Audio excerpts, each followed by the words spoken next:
ఇంతవరకు వక్తలు మాట్లాడినట్టు రాష్ట్రం సాధించినాం, కానీ మనం కోరుకున్న రాష్ట్రాన్ని మనం సాధించలేదు. అధ్యక్షత వహిస్తున్న ముత్తన్న, మిగతా తెలంగాణ ఉద్యమకారులు, మంత్రివర్గం కూడా ఉద్యమకారుల కిందనే నేను భావిస్తున్నాను. ఈ హాల్లో ఉన్న వాళ్ళందరూ కూడా తెలంగాణ ఉద్యమానికి పనిచేస్తున్న మిత్రులే. అయితే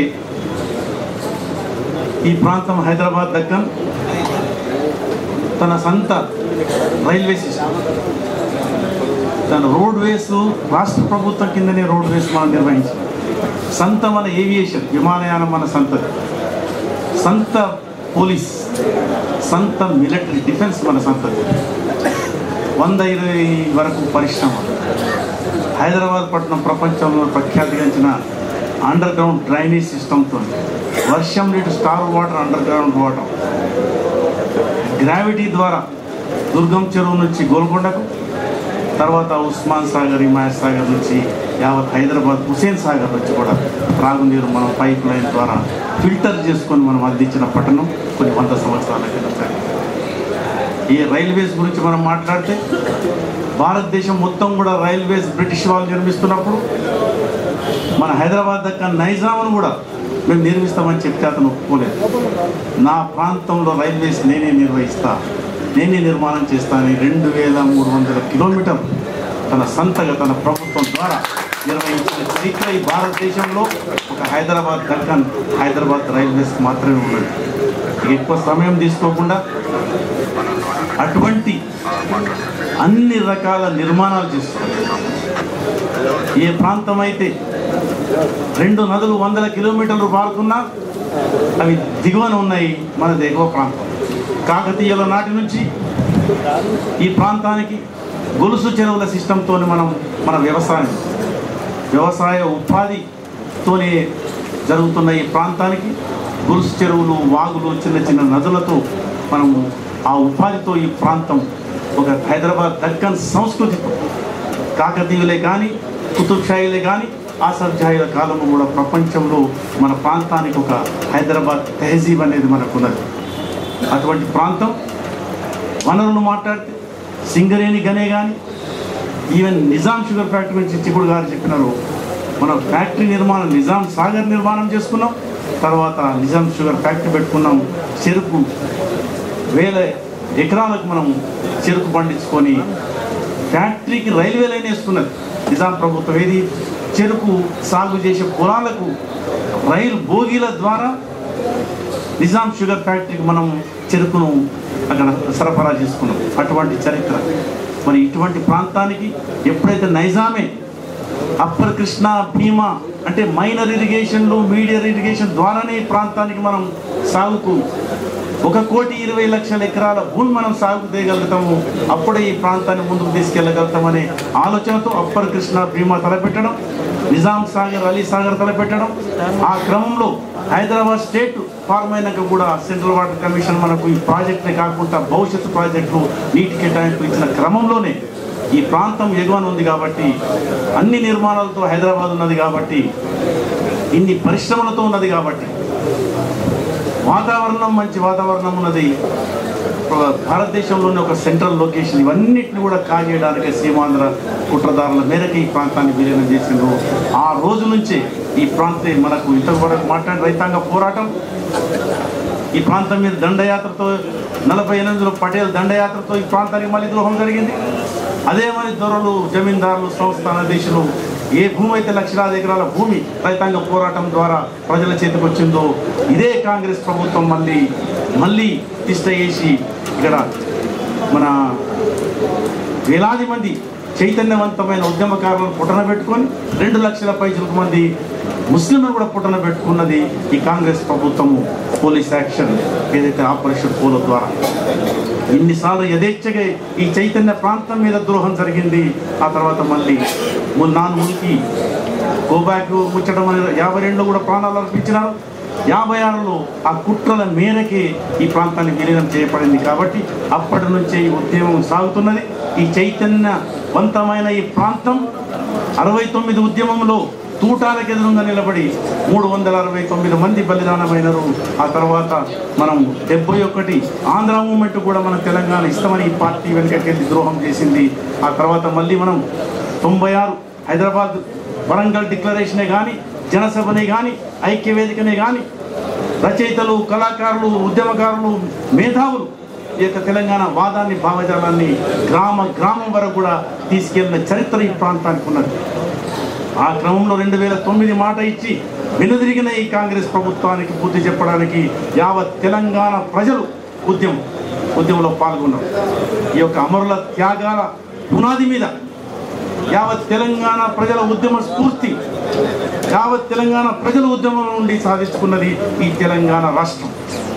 ఇందులో ప్రముఖమైన పాత్ర పోషించిన ప్రజలు జాకులుగా ఏర్పడిన ఓ జాక్, మన పొలిటికల్ జాక్ నిర్వహిస్తున్న మరి చేనేత రంగం యొక్క సంఘాలు, రైతు సంఘాలు, కార్మిక సంఘాలు, ఆదివాసీల సంఘాలు, మైనారిటీ సంఘాలు ఇవన్నీ కూడా ఎవరికి వారి యొక్క పాత్ర పోషించినారు. అందరూ పత్రికలలో రాకపోవచ్చు, అందరికి పలుపడలేకపోవచ్చు, కానీ కుగ్రామంలో కూడా తెలంగాణ ఉద్యమాన్ని జెండా చేపట్టింది తెలంగాణ ప్రాంతం. రాజకీయ పార్టీలు వారు ఉద్దేశాలతో ముందుకు వెళ్ళినా ప్రజలు మాత్రం తెలంగాణను సాధించుకున్నారు. అటువంటప్పుడు ఏ రాజకీయ పార్టీలు కుట్ర పన్ని మళ్ళీ అడ్డుకున్నా, ఇంత అడ్డుకోవడం అనేది భారతదేశంలో ఏ రాష్ట్రానికి అడ్డుకోలేదు. ఇది ప్రజలు చైతన్యంతో నిలబడ్డారు కాబట్టే కేంద్ర ప్రభుత్వం మెడలోంచి ఇవ్వవలసి వచ్చింది తెలంగాణ రాష్ట్రం.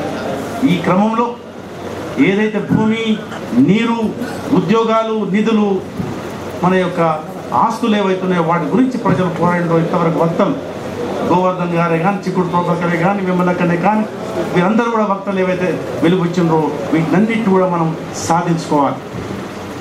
రాజకీయ పార్టీలకే కానీ, ఎవరైతే పదవులు కావాలని కోరుకునే వాళ్ళే కానీ, అంటే ఓట్లు సీట్ల కోసం వెళ్ళే వాళ్ళైనా కానీ ఉద్యమం మాత్రం ఈ ప్రాంతంలో ఖచ్చితంగా నిలబడుతుంది. ప్రజల ఆకాంక్షలు ఏవైతున్నాయో, అమరుల త్యాగం ఆకాంక్షలు ఏవైతున్నాయో, ప్రజల యొక్క ఆకాంక్షలు ఏమున్నాయో వాటిని తీసుకెళ్ళడానికి ఓట్లు సీట్లే అవసరం లేదు.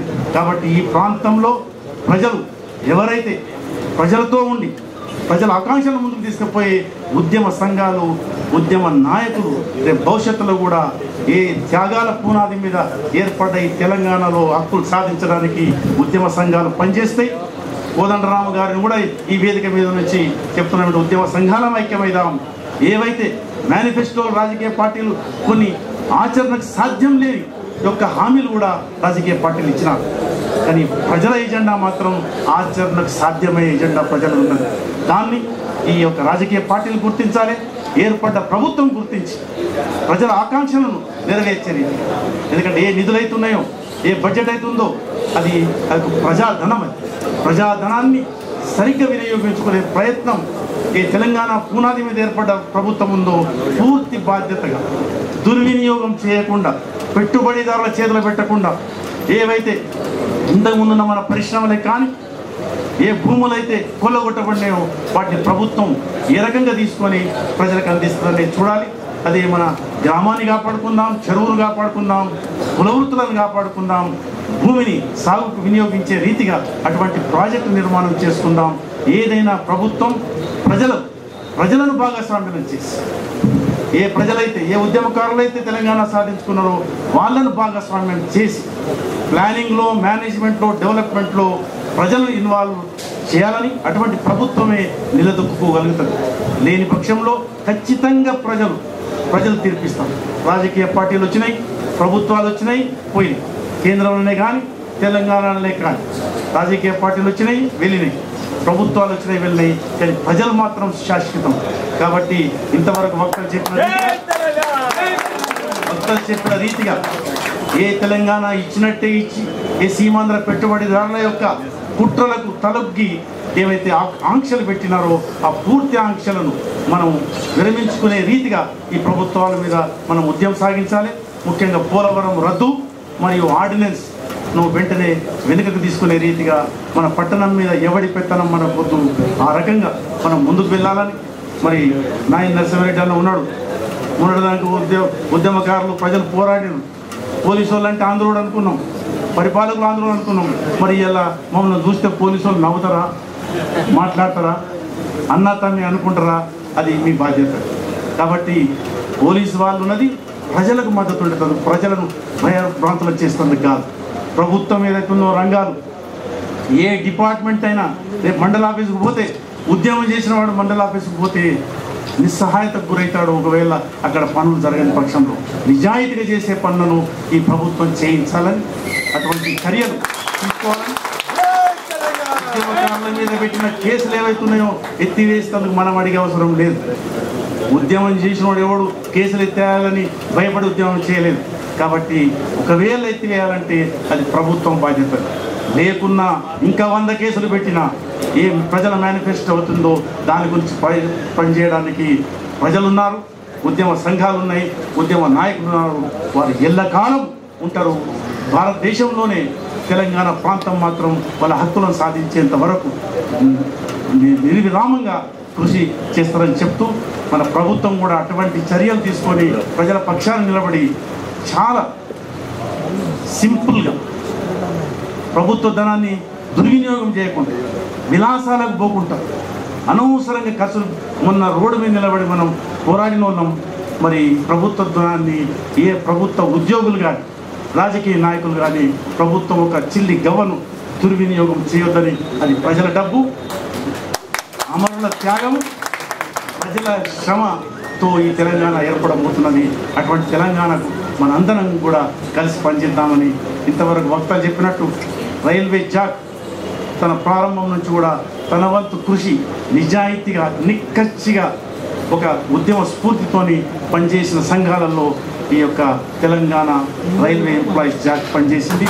దాంతో మాకు కూడా తెలంగాణ ప్రజలతో కూడా కలిసి పనిచేయడానికి మాకు అవకాశం వచ్చింది. కాబట్టి మన ఒక విశాల ఐక్య సంఘటన ప్రజాస్వామ్య తెలంగాణ నిర్మాణంలో మనం ముందుకు పోవాలని, ప్రజల ఆకాంక్ష నెరవేరేంత వరకు పనిచేయడానికి అటువంటి చర్యలు మనం అవకాశం తీసుకుందామని చెప్తూ, మళ్ళీ రచయితలు, కళాకారులు, ఉద్యమకారులు తన వంతు ఖర్చు